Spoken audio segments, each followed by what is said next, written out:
So, nakauwi na kami guys. As in, sobrang sarap. Oh, naglakad lang kami pa uwi. Ano yung feeling mo? First time mo na magpamassage? Very good. Binali-bali ka, diba? Oo. Yes. Pero sobrang relaxing sa katawan. Lahat ng air, nag-pop talaga. No?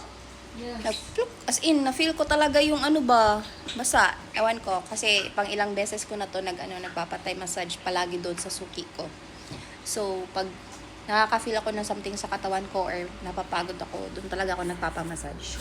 So, first time niya, sobrang sarap daw ng feeling and sobrang relaxing sa katawan after.